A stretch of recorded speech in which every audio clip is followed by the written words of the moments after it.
Welcome back, it's me, Lou. Alright, for today's video, it's going to be a special video. We're going to be talking about creating a custom action figure. So I'm going to try to document as much of this as possible, so you can kind of see where I fail, where I succeed. It'll give you some insight into my thought process. So the one custom action figure I've been wanting to make is Dante, right here from the video game Devil May Cry. He's a very iconic character, especially in the world of Capcom video games. Over here on the left, this is the original Japanese PlayStation 2 package. You know, he's a great character. You know, visually, he's amazing to look at. There does exist a couple of Dante action figures. One of the action figures that comes to mind is the Play Arts Kai Devil May Cry Dante, but that figure goes for like crazy money, and it's well out of my price range. So for me, it's kind of like, you know, I want to see if I can make a custom figure of Dante.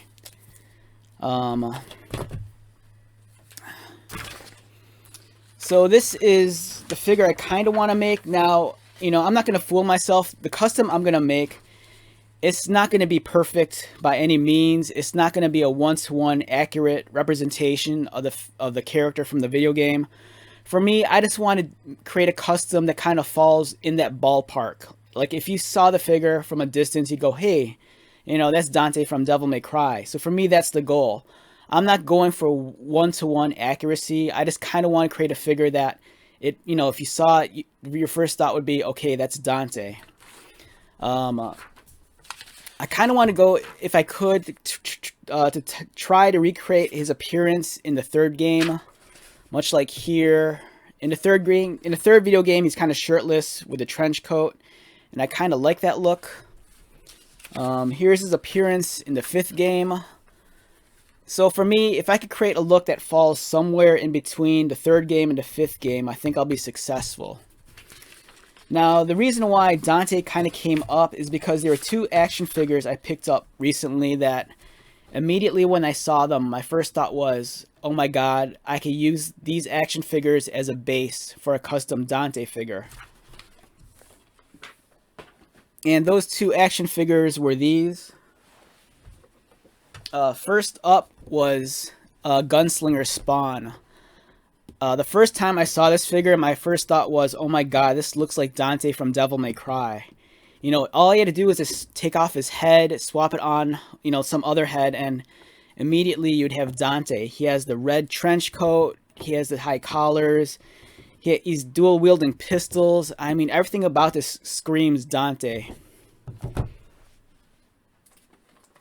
And another figure I saw that kind of reminded me of Dante from Devil May Cry was the new 7 Deadly Sins Bond action figure. It seems like if you wanted to, you could easily just take this figure by itself, you know, give it a couple of holsters and give it 2 guns. And you could easily say this is Dante from Devil May Cry. And if you told someone that, you know, chances are they'd believe you because, you know, in all honesty, this looks almost exactly like Dante. You know, I wouldn't be surprised if Dante was the inspiration behind Bond visually, or at least how Bond looks in the second season of 7 Deadly Sins. So when I saw these figures, my first thought was, you know, either one of these figures could be used as a base for Dante. But part of me got my, you know, when I started looking at these figures, the gears started spinning around, and I'm like, okay, wait, these are both McFarlane figures. I wonder if it's possible to swap parts out and make a almost, you know, perfect Dante using both of these figures, and it's like, you know, borrowing one piece and adding it to another. And for me, that also kind of became a challenge because it's like, you know, could I create a custom Dante action figure, but this by strictly using all McFarlane parts? So therein lies the challenge. For me, I'm going to try to create a custom Devil May Cry Dante using both of these figures. You know, I'm going to try to swap out certain parts, and we'll see if I could recreate, you know, one of those looks.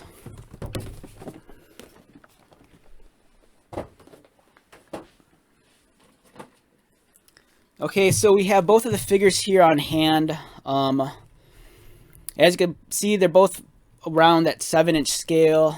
I believe this one's about 7 3/4 inches tall. This one's closer to 8 because the hat's so tall. But as you can see, they both have long red trench coats, you know, much like Dante. An easy Dante and a quick fast one is, in all honesty, to swap the heads. You know, if I swap this head onto here, boom, you know, instant Dante. The only thing is that he still kind of has Spawn's uniform underneath.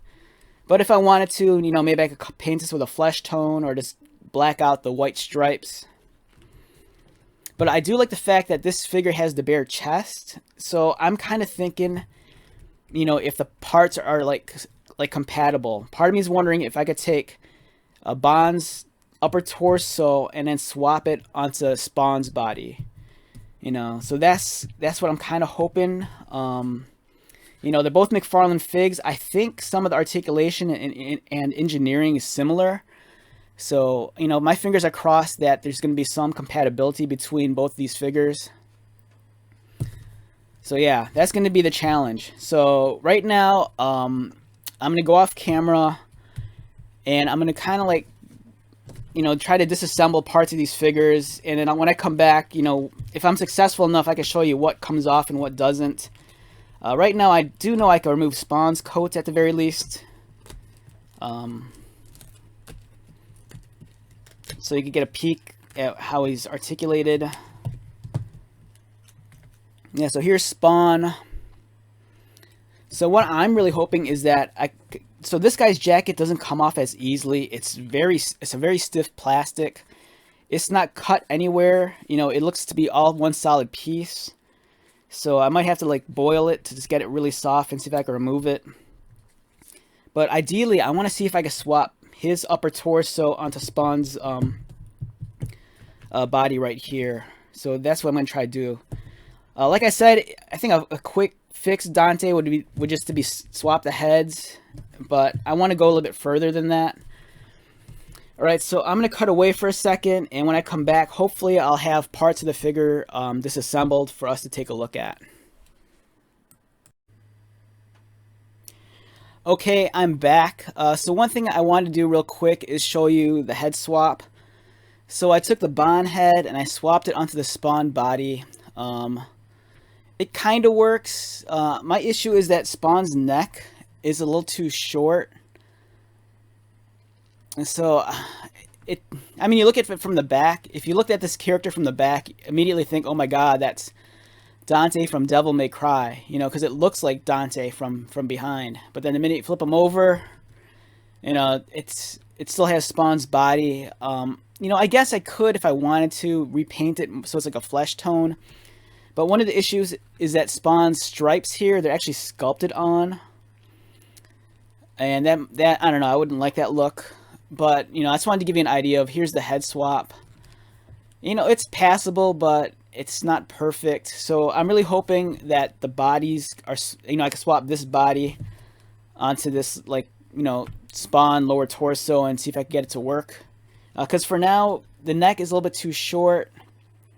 But I do kind of like, you know, where this is going. It kind of looks like what it should.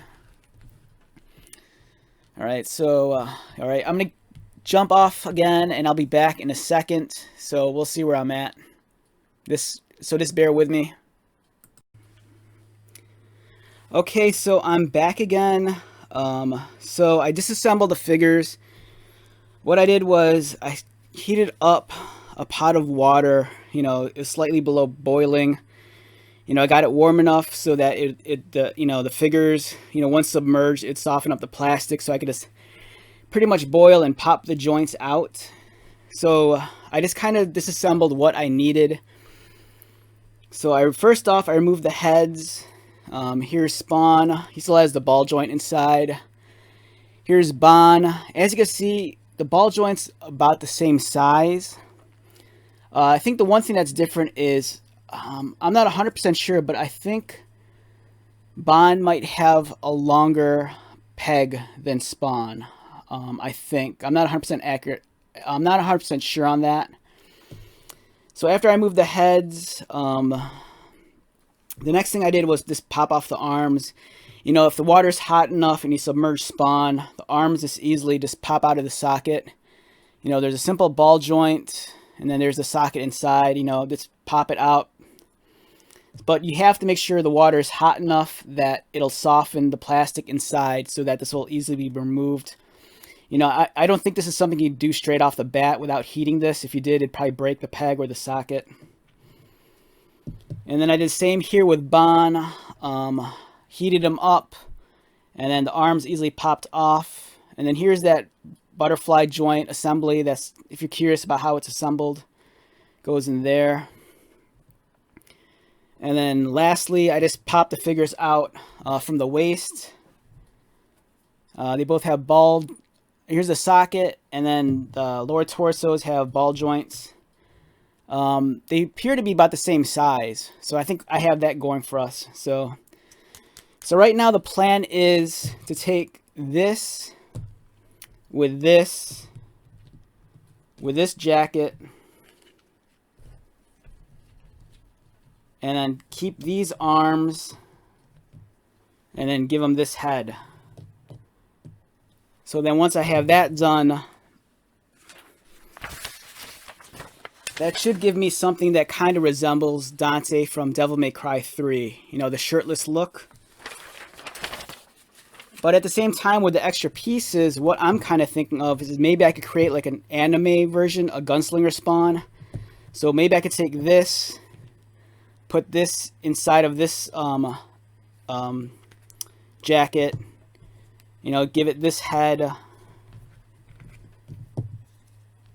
and then, you know, maybe swap out the hands for some, like, I don't know, I might have some extra black Marvel Legends hands, and on this side, this could become like anime gunslinger spawn. So I think that's going to be the next thing. So, you know, fingers crossed. We're going to get back to the stove, heat these pieces up, and try to reassemble these. And we'll see if I can make Dante from Devil May Cry. Alright, wish me the best. And I'm back. Alright, so I had no issue reassembling the figure. So all the parts were actually compatible, surprisingly enough. It looks pretty decent, but there's one major flaw. The minute you open up his jacket, you see just how undersized the Bond torso is compared to the Spawn lower torso. He's a lot skinnier, a lot more narrow in his body frame. So, I mean, I guess you could kind of hide it with the coat. You know, if you view it at certain angles, you don't realize, you know, how skinny it actually is. But it does pass as Dante. I handed off the figure to my brother. I'm like, hey, look at this. I'm like, who is that? And he was handling it, and immediately he was like, oh, that's Dante. So it passes the Dante test. He is recognizable as Dante. I did swap the hands out at least. I know Dante wears gloves, but I kind of wanted to pull a little bit more uniformity, so I took Bond's hands and swapped them on here.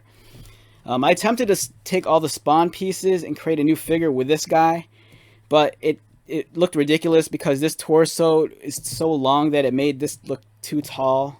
So I'll probably save these parts for later on. But right now, I'm trying to figure out how to fix the problem here.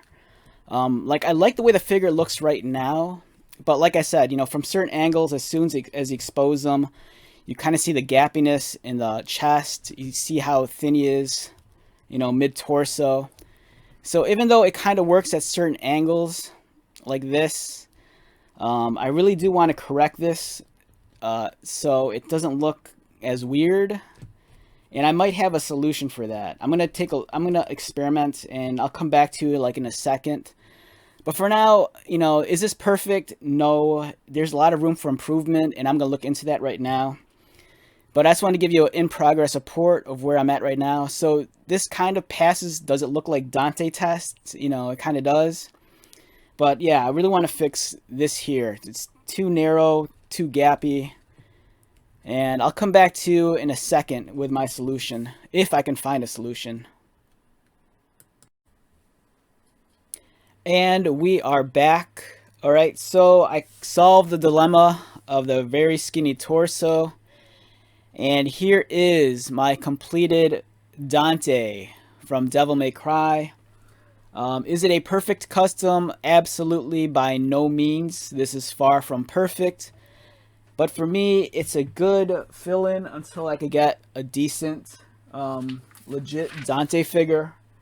There is one by Play Arts Kai, and that's a super expensive figure. But for now, I'm just gonna pass on that and just settle on the one I made. It's all right. It does the job. You know, it's Dante. You know, he's not accurate in terms of his weapons. Like here he has pistols. Mine just still has the gunslinger spawn revolvers, but I don't care. I couldn't find a perfect sword. Originally I was going to use, I wanted to keep this all 100% McFarlane toys. And I was going to use Jon Snow's Game of Thrones sword, the one he got from Lord Commander Mormont at the wall. But when I was trying to take that sword out of Jon Snow's hand, it broke at the handle. So I was kind of pissed about that. So I dug around my Marvel Legends parts bin and I found this giant sword. I can't remember who this belongs to. But as you can see, it's kind of close in design somewhat to what Dante is actually wielding in Devil May Cry 3. And it kind of fits that Capcom video game aesthetic. If you're familiar like with some of the video games like you know, Devil May Cry or like Monster Hunter, they always have these giant broadswords. So I thought this was kind of a, you know, it's not a perfect match, but it's good enough. And so what I did to fix the problem with the really skinny torso is that, so the Bond figure here, he comes with this trench coat, as we saw earlier. And then I got the idea that since there was so much gappiness between the body and the gunslinger spawn coat, I thought, you know, I might be able to take this trench coat, cut it in half, so that the top half is pretty much just like a vest. So I cut it in half, and here's the remaining lower half of the trench coat. I'll probably save this for another custom. It's kind of cool, so, you know, maybe I could use this for like a Star Wars Imperial Guard, or maybe something for Masters of the Universe, who knows. So I took the upper half, and then it was a pretty close near fit. You know, I put it underneath the jacket, and it's like a vest. So it filled out that gap. He doesn't look super skinny anymore, and if you looked at him, it's like, you know, torso-wise, it works. So yeah, this is my Dante from Devil May Cry. It's not perfect, but for me, at least in the meantime, until I get like a legit Dante figure, you know, it does the role that it should. I'm glad that I have this. I'm a big fan of the Dante character. I think he looks awesome. And I'm just excited to have my own Devil May Cry figure. I might make a custom box for this. I don't know. But yeah, it was a fun project. I learned a lot. If anything, I think one of the big takeaways from this is that there's a lot of compatibility and interchangeability with the McFarlane figures in general. Like, you know, these are from two completely lines. You know, this is from their anime line, and this is from their Spawn line. But they share a lot of the same sized ball joints. The way the pieces connect, it's very similar. You know, they have a lot of them use the same size sockets, same size ball joints.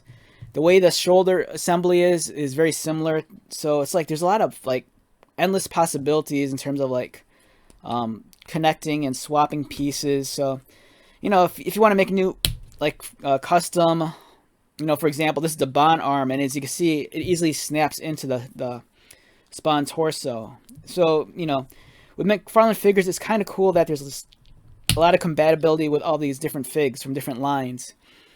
So I'm sure, you know, in due time, I'll probably experiment with more figures, you know, maybe combine different Spawn figures with McFarlane DC figures, or the Witcher figures, or the Mortal Kombat, and see what I could come up with. But for now, it's pretty neat. You know, it's cool that I got a Dante figure, but at the same time, you know, I'm just glad that I learned that I could like interchange all these different pieces and make all these interesting looking characters.